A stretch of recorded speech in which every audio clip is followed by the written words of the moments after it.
Hello student. इससे पहले वाला वीडियो में अगर आप नहीं देखे हो तो आप बहुत बड़ी गलती कर रहे हो, क्योंकि उस वीडियो में बहुत इंपॉर्टेंट थ्योरम का डिस्कशन हुआ था, जो थ्योरम अक्सर एग्ज़ाम में पूछे गए हैं, स्पेशली केयू के बच्चे, कोलान यूनिवर्सिटी के बच्चे। तो next theorem number 2 direction cosine का, आइए देख लेते हैं। ये थ्योरम भी पूछा गया है, ठीक है, तो गौर फरमाइएगा। स्टार्ट करते हैं। यहाँ पर 3 एक्सिस है, एक्स वाई जेड, ये 2 स्ट्रेट लाइन है, ठीक है। थ्योरम बोल रहा है ये find the angle between 2 straight line, ये जो 2 स्ट्रेट लाइन है ना, इसके बीच का एंगल फाइंड करना है, ठीक है। हुज डायरेक्शन कोसाइन हमें दिया हुआ है कि ये स्ट्रेट लाइन का डायरेक्शन कोसाइन है L1 M1 N1, इस स्ट्रेट लाइन का डायरेक्शन कोसाइन है L2 M2 N2। कोई दिक्कत नहीं होना चाहिए। और ये जो पूरा कंस्ट्रक्शन का काम है ना, उसको अपने वर्ड्स में यहाँ लिख देना है, वो अभी मैं नहीं लिखा रही हूँ, ठीक है। ये जो OP है ये मेरा, हम इसको R1 समझते हैं, let OP is equal to R1, और ये जो OQ है ना, OQ is equal to R2, ठीक है, क्योंकि इसको ज़रूरत होगा। चलिए स्टार्ट करते हैं। एक चीज़ मैं यहाँ बोलूँगी कि ये जो R1 है, अगर मैं R1 का स्क्वायर करती हूँ, मतलब R1 का अगर मैं स्क्वायर यहाँ पे मांग रही हूँ, तो आपको ये R1 है, क्योंकि OP मेरा R1 है, तो R1 का स्क्वायर क्या हो जाएगा, x square plus y, x1 square y1 square and z2 square, ठीक है। और R2 का अगर मैं स्क्वायर मांग रही हूँ, R2 का स्क्वायर, तो वो मेरा हो जाएगा x2 का स्क्वायर प्लस y2 का स्क्वायर प्लस z2 का स्क्वायर। अब ये बात आपको समझ नहीं आएगा, पता है क्यों? क्योंकि पिछले वाला वीडियो तो आप देखे नहीं हो, तो कहाँ से समझ आएगा। ये जो R1 है, ये R2 है, ये कैसे आया इतना वैल्यू इसका, वो कृपया करके जाके देखिए, तो आपको एकदम अच्छे से समझ आएगा, ठीक है। अब आगे बढ़ते हैं। Also x is equal to x1 is equal to L1 R1, y1 is equal to M1 R1 और z1 is equal to N1 R1। कैसे आया, फिर से मैं वही चीज़ कहूँगी, तो बार बार अगर जो चीज़ नहीं समझ आ रहा है वो मैं बोल दे रही हूँ, पिछले वाला वीडियो जाके देखिए। z is equal to x2 is equal to क्या हो जाएगा, L2 R2, y2 क्या हो जाएगा M2 R2 और z2 क्या हो जाएगा N2 R2, ठीक है। अब इतना हो जाने के बाद हमें चाहिए PQ का स्क्वायर। अब PQ का स्क्वायर कहाँ से आएगा, ये डिस्टेंस फार्मूला है, PQ का स्क्वायर तो वो हो जाएगा root over x2 minus x1 का square plus y2 minus y1 का square plus z2 minus z1 का स्क्वायर। तो रूट ओवर अगर मैं कर रही हूँ, लाइक यहाँ PQ इतना होता है, तो PQ equal to x2 minus x1 का square plus y2 minus y1 का square plus z2 minus z1 का स्क्वायर। क्योंकि हम अभी स्क्वायर कर रहे हैं PQ का, तो ये रूट हटेगा, तो कोई भी स्टेप ना मिस नहीं करना है।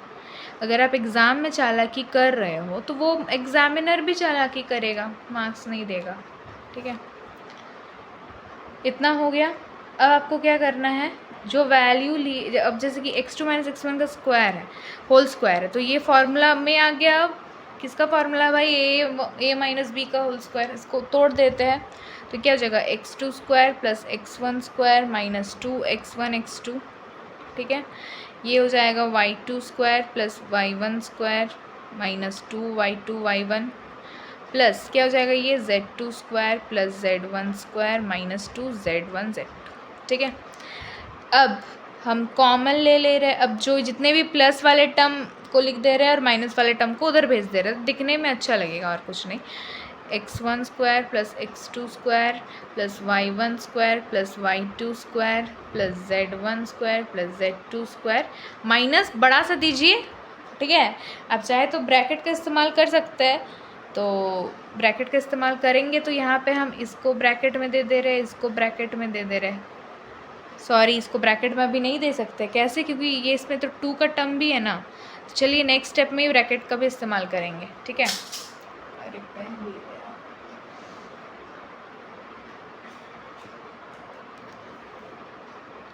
चलिए लिखा तो रहा है, हाँ, तो कहाँ गया, तो यहाँ पर माइनस के बाद फिर 2x1 y1 minus 2y1 x1 x2 x1 x2 y1 y2 minus 2 z1 z2।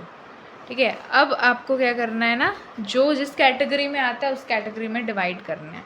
x1 square plus y1 square plus z1 square एक category, plus y1 square x2 square plus y2 square plus z2 square दो category, minus, ठीक है, 2x1 x2 plus y1 y2 plus z1 z2। ठीक है, कोई दिक्कत नहीं, हमें पता है x1 square plus y1 square plus z1 square क्या होता है, r1 स्क्वायर, जो मैंने अभी गिवन में लिखाया, ये होगा r2 स्क्वायर माइनस 2, ये क्या है, ये जो x, अब अगर आप इसमें वैल्यू पुट कर रहे हो तो इसमें भी वैल्यू पुट करना है, मतलब ये x1 की जगह क्या लिखना है आपको, x1 यहाँ पे क्या है, L1 R1 है, तो वही L1 R1 L2 R2, मतलब ये थोड़ा लंबा जाएगा और कुछ नहीं, M1 R1 M2 R2 plus N1 R1 N2 R2। ठीक, अब इसको R1 square plus R2 square minus ये जो 2 है और R1 R2 कॉमन आ जाएगा, तो यहाँ पर देखिएगा L1 L2 plus M1 M2 plus N1 N2 बचा है। अब हम एक कंसेप्ट के बारे में सीखेंगे। आप ट्रिग्नोमेट्री में ये कंसेप्ट पढ़े होंगे, अगर ये मेरा ए बी सी है और आपको इस एंगल निकालना, मतलब कॉस ए निकालना है, तो ये हो जाता है, अगर ये साइड मेरा क्या है, ए है, ये साइड मेरा बी है, ये साइड मेरा सी है, और आपको कॉस ए निकालना है, तो आपका क्या हो जाता है फॉर्मूला, एक इसका कॉरेस्पॉन्डिंग जो 2 साइड्स है उसके स्क्वायर और जो ऑपोजिट साइड है वो माइनस में बाई 2ab, ये वाला फार्मूला आपको अभी यूज़ करेंगे, इसीलिए ये बताए मैंने। ठीक है, यहाँ तक तो आपका वैल्यू आया है पी क्यू के स्क्वायर का, आपका पी क्यू का स्क्वायर का वैल्यू इतना है। ठीक है, अब ये क्यों कॉन्सेप्ट पढ़ा रही हूँ, क्योंकि अगर आप गिवन में देखोगे, गिवन में जो ट्रायंगल है मेरा, ये ट्रायंगल में भी ये देखिए, ठीक है, ये जो थीटा एंगल है मेरा, ठीक है, इसके अब ये एंगल में जो कॉस थीटा अगर लेंगे तो कॉस थीटा इस एंगल का स्क्वायर, मतलब ये R1 का स्क्वायर प्लस R2 का स्क्वायर माइनस पी क्यू का स्क्वायर बाई 2 R1 R2। तो ये आपको समझ आना चाहिए, बहुत ही इंपॉर्टेंट कंसेप्ट है और ये ऐसा नहीं है कि कुछ नया है, ये आप जानते हो इसके बारे में। तो इसको अभी मैं उस कंसेप्ट को यूज़ करने वाली हूँ। ठीक है, तो यहाँ पे क्या लिखना है, cos theta is equal to R1 का स्क्वायर प्लस R2 का स्क्वायर। ठीक है, ये R1 square plus R2 square तो मेरा इस चीज़ का हुआ। अब माइनस जो C स्क्वायर है, माइनस C स्क्वायर मेरा क्या है, इसमें माइनस P स्क्वायर, तो माइनस P स्क्वायर की जगह मैं पूरा का पूरा जो P स्क्वायर ये वैल्यू आया है मेरा, ये पूरा लिखना होगा, और क्योंकि माइनस में आया तो सबका साइन चेंज हो जाएगा, तो ये हो जाएगा minus R1 square minus R2 square plus 2 R1 R2, bracket लगाइएगा, यहाँ पे लिखिएगा L1 L2 plus M1 N2 plus N1 N2। ठीक है, whole divided by 2 R1 R2, ये फॉर्मूला में है। आप नहीं समझ आ रहा है, रिवाइंड कीजिए, 2 बार देखिए तब समझ आएगा आपको।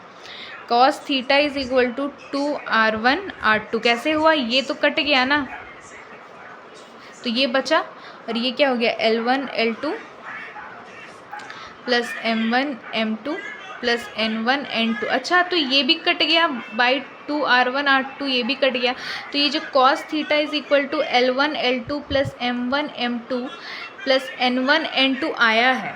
ठीक है, तो अब हमको एंगल निकालना है, तो if theta is equal to 90 degree, तो हमारा थीटा 90 डिग्री होने से क्या हो जाएगा, L1 L2 is equal to M1 M2 plus M1 N2 is equal to 0। ठीक है, तो यही हमारा 2 स्ट्रेट लाइन के बीच का एंगल था। ठीक है, नहीं समझ आ रहा है तो आप कमेंट में बोल सकते हो कौन सा पार्ट नहीं समझ आया।